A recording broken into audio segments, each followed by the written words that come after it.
Voy a hablar de muchos intelectuales relacionados con el ámbito latino, sobre todo en España y en Iberoamérica.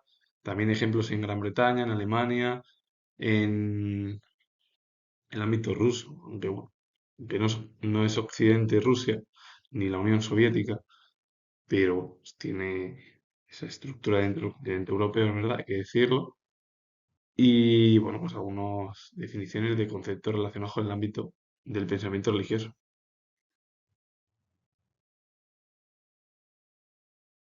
El concepto alteridad en diferentes formas del pensamiento, como puede ser la filosofía, la antropología, la psicología, la sociología, pues tiene unas diferentes formas de entenderlo. Por ejemplo, en filosofía, en la tradición fenomenológica y existencialista, con autores como Edmund Husserl o Emmanuel Levinas, la alteridad es un eje central para el desarrollo ético donde el rostro del otro demanda responsabilidad y respeto. Es como que el rostro del otro es la estructura de ver, porque claro, la alteridad es ser el otro con la manera de entender al otro y cómo comportarse. Es decir, si tú desarrollas una forma ética donde el rostro del otro demanda responsabilidad y respeto, que sería en realidad tu forma de ver cómo tendrías que entender el ámbito de la filosofía. Es decir, si tú tienes responsabilidades o no tienes, dependiendo, pues eso lo vas viendo con la manera del otro. El otro no es la otra persona, el otro es la manera del yo que se entiende en el ámbito de la filosofía y del pensamiento, dependiendo de la manera de desarrollar éticamente tu propia personalidad en ti mismo, sería así. Y en antropología se utiliza para estudiar el encuentro entre distintas culturas, analizando cómo se percibe y se interactúa con lo que es ajeno o exótico. Porque la antropología lo que se encarga es de ver lo exterior, lo de fuera. Entonces se ve cómo se hace un estudio por parte de los especialistas, normalmente son los antropólogos, y ven las diferentes formas de comportamiento de las tribus que existen en la actualidad o que existieron en el pasado, por ejemplo, que sería en el ámbito de la prehistoria, claro. En psicología y en sociología ayuda a entender los procesos de socialización y la empatía, integrando las diferencias como una vía para el autoconocimiento. Porque la sociología, en este término, lo que intenta, y la psicología es entender al otro con el objetivo de ver cómo se relaciona o un conjunto de la sociedad, que sería de forma conjunta, o la persona cómo se relaciona individualmente con el mundo y con el resto de personas que existen. Y la sociología se estudia al final dentro de esa forma de cómo nos comportamos las personas. La filosofía interreligiosa es una rama de la religión que busca el enriquecimiento mutuo y la comprensión entre diversas tradiciones espirituales, no la conversión. Critica con el eurocentrismo, promueve el respeto por la alteridad y el aprendizaje compartido para construir una sociedad tolerante y pacífica. La filosofía interreligiosa no habla del ámbito de que hay que realizar una conversión, no, es estudiar las maneras tradicionales del ámbito espiritual. El objetivo lo que lleva a cabo es una crítica al pensamiento europeo, que es el principal, y como Europa y Occidente está por encima de todo, pues entonces lo que lleva a cabo es a una sociedad de que sea tolerante, pacífica, justa, pero a veces las cosas pues no son tan bonitas y pueden ser bellas en el ámbito de las ideas y quedar muy bien, pero a lo mejor en la práctica pues es un poco más complejo de explicar. Pero bueno, en realidad lo que critica la filosofía interreligiosa es el ámbito eurocentrista que recorre el mundo actual, porque Europa y Occidente son los que están por encima del resto, en vez de llevar a cabo una cultura de unión, aunque eso es un poco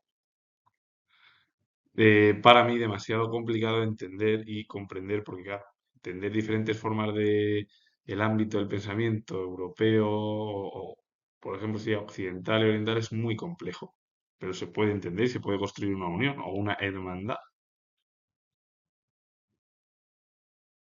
La filosofía intercultural es un enfoque crítico que busca superar el eurocentrismo, propone la reflexión sobre los grandes desafíos globales y no debe limitarse únicamente a la tradición occidental, sino nutrirse mediante el diálogo polifónico y equitativo de todas las culturas. Porque al final la filosofía intercultural lo que intenta llevar a cabo es la unión de diferentes formas de pensamiento, no solo centrarse en el ámbito europeo. La filosofía dialógica entiende el diálogo no solo como un debate discursivo, sino como una dimensión existencial e interpersonal vital para el aprendizaje mutuo y la resolución de conflictos. Porque en el ámbito actual se puede llevar a cabo pues, diálogos. Es verdad que en una sociedad actualmente pues, es muy difícil dialogar si se tiene formas diferentes de pensamiento. Como el ser humano es súper egoísta, egocéntrico y va nada más que a mirar a su forma de pensar suya y la del resto es inválida o no es válida para él, pasa así que la gente somos de una manera tan extraña a veces que nuestro comportamiento a veces es muy raro, porque no sabemos ya ni cómo hablar ni discutir y lo único que hacemos es gritar sin una manera de, bueno, sin sentido. La estructura al final es que el ser humano debe de comprender y debatir. Si no hay debate en la actualidad, ¿de qué sirve la sociedad? ¿Que quieren crear robots? Pues oye, que creen robots, pero sería un poco inútil, y esto es mi opinión, y a lo mejor me estoy equivocando demasiado, de que si todos somos iguales, una sociedad tampoco hay una forma positiva o haya una prosperidad para el resto de las personas. Porque cada cual tiene su propio don y con su propia estructura. Te pueden criticar como siempre te van a criticar todo el mundo. Y así somos, sobre todo la sociedad española. En Europa es también algo parecido, pero con menor intensidad. Un diálogo polifónico es una interacción donde coexisten múltiples voces, perspectivas y cosmovisiones interdependientes. A diferencia de los diálogos tradicionales, las voces no están subordinadas al narrador principal, sino que interactúan, debaten y exponen verdades propias. Basado en la teoría, o se basó en la teoría literaria y lingüística del historiador y filósofo del lenguaje soviético Mikhail Bakhtin, y hablando del diálogo polifónico es hablar de formas, pues cómo se exponen, se debaten, cómo interactúan en torno a esa estructura, porque un diálogo tradicional, las voces no están subordinadas al narrador principal, sino que interactúan, debaten y exponen verdades propias, que es el diálogo polifónico. Un diálogo tradicional es algo que se escribe o que se lleva a cabo, pues, a través de dos personas que se preguntan o debaten, por ejemplo. El diálogo polifónico, en realidad, lo que debate son otra serie de estructuras, voces, perspectivas, como visiones. La alteridad es la condición de ser otro diferente. Es el principio filosófico y sociológico que implica reconocer al otro como un individuo distinto, con su propia identidad, perspectiva y dignidad, lo cual es fundamental para la construcción de la propia identidad y la convivencia humana. Lo de la alteridad en el ámbito de la filosofía es el yo tuyo de entender, y en sociología es el estudio en su conjunto. En psicología es entender al otro, pues cómo entenderle no en su conjunto, sino individual. Y en antropología es estudiar y entender cómo vivían las sociedades a lo mejor en el ámbito de la prehistoria o las sociedades actuales que viven con las mismas formas que vivieron pues muchos de los antepasados en el ámbito prehistórico, que era la caza, la recolección, sobre todo el paleolítico y el neolítico. Y eso sería la alteridad.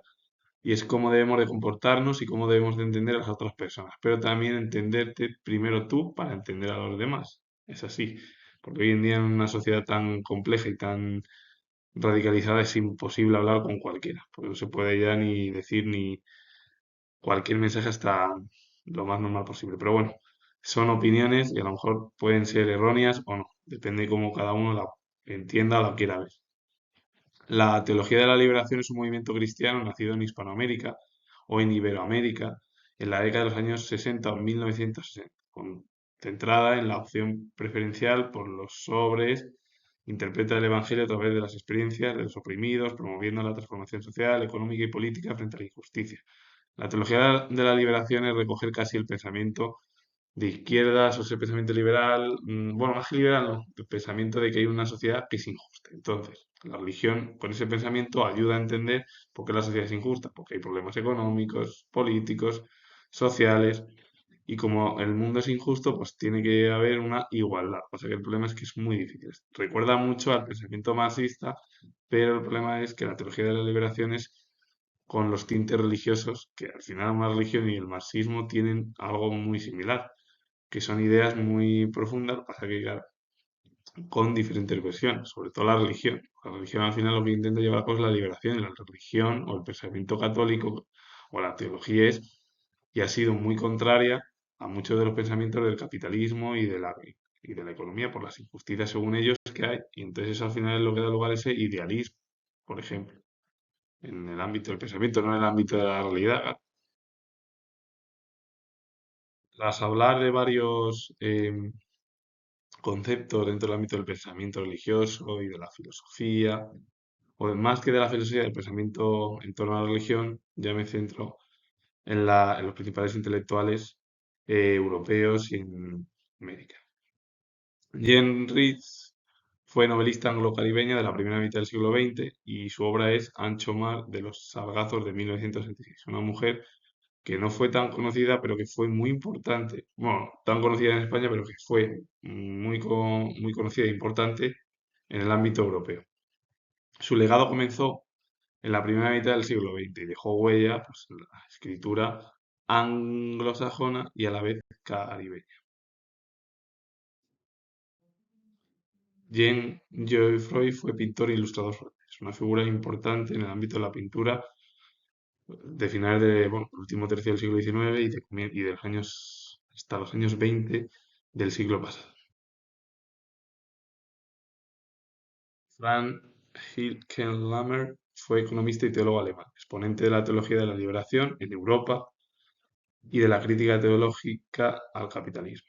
Su obra es Crítica a la razón utópica de 1984. Fue una figura importante en el ámbito de la teología, se acercó al pensamiento de la teología de la liberación, criticó al capitalismo desde el ámbito de la religión o de la teología con el objetivo de ver que la sociedad es injusta. Sería así la explicación de muchos de ellos. Y por cierto, hay que decir que es un pensador, que fue economista, con los tintes de la teología de la liberación que nació en la década de los años 60 en el mundo iberoamericano. Mikhail Bakhtin fue historiador, crítico literario, teórico y filósofo del lenguaje soviético, y una de sus obras es Problemas estéticos y literarios. Él fue el precursor del diálogo polifónico, en la cual bueno, pues explica al final esas ideas, lo que ha hablado de cosmovisiones, voces, por ejemplo. Y él fue una figura importante en la cultura soviética, aunque es verdad que nació en el Imperio Ruso. Los ejemplos en el ámbito de Iberoamérica fueron en el pensamiento religioso. Enrique Dassel fue filósofo, historiador, académico y teólogo argentino naturalizado mexicano. Su obra es Filosofía de la Liberación, de 1977, y a partir de ahí vino el pensamiento de la filosofía de la liberación.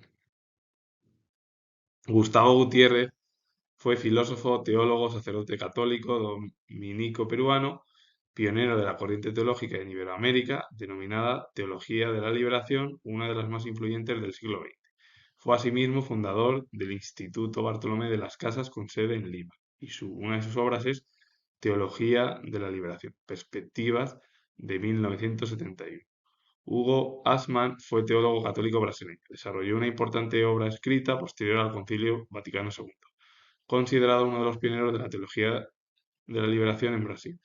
Y quien fue el pionero de la teología de la liberación en Brasil fue Leonardo Boff, que estudió, por cierto, en Europa. Estuvo estudiando en Alemania y estudió teología en Europa y a partir de ahí, bueno, pues la gran mayoría de los que muchos de América venían a Europa para aprender, estudiar, sobre todo si era religión, aunque en el siglo XX ya más que religión eran otras formas de pensamiento, sobre todo la filosofía, historia y arte, que era lo que más tiraba en el siglo pasado. Es verdad que algunos de los intelectuales que he hablado, pues muchos de ellos entremezclaron ese pensamiento filosófico y teológico por la herencia que hay mucho en el ámbito de Iberoamérica.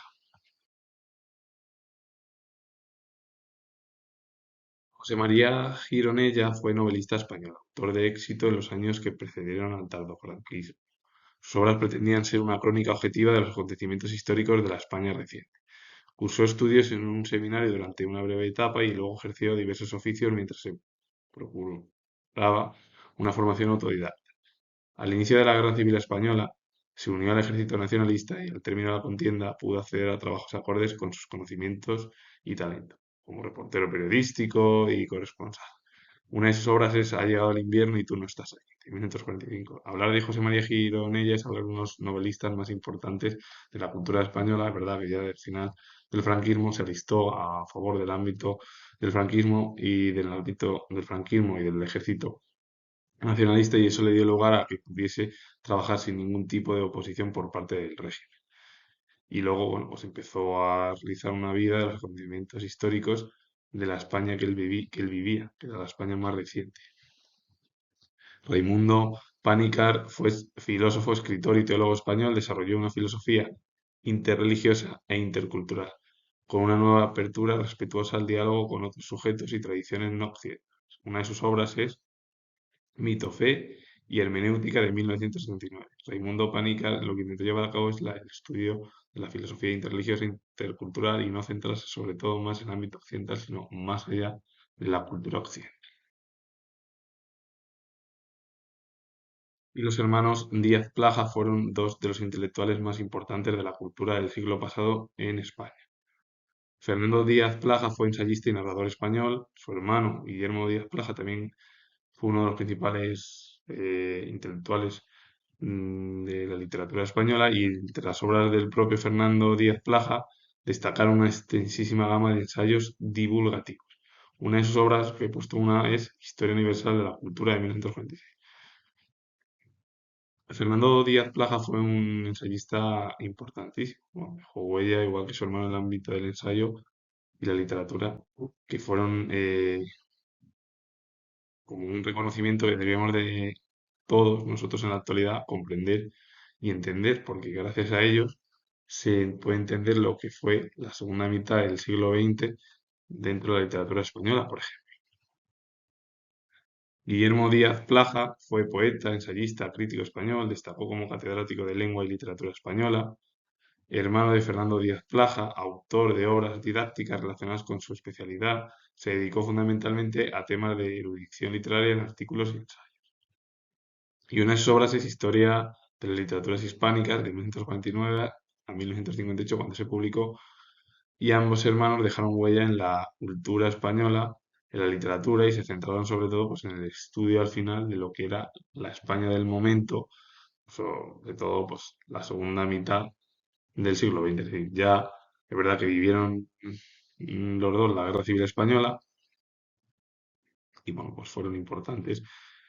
Y gracias a ellos, porque claro, yo puedo nombrar mm, a Cela y todo el mundo lo conoce, a Boro Vallejo y también a Antonio Boro Vallejo también todo el mundo lo conoce, a Miguel Delibes también, pero claro, hablo yo de los hermanos Díaz Plaja y seguramente que nadie o muy pocos los conocen en la historia de la literatura española, así que con ello finalizo. O a Pablo Umbral, por ejemplo, y otro ejemplo. Francisco Umbral, otro ejemplo importante. Con ello finalizo. Comento que soy historiador y si os gusta este vídeo, darle a like, suscribiros, comentar, repito, no que soy historiador y ya nos vemos en el próximo.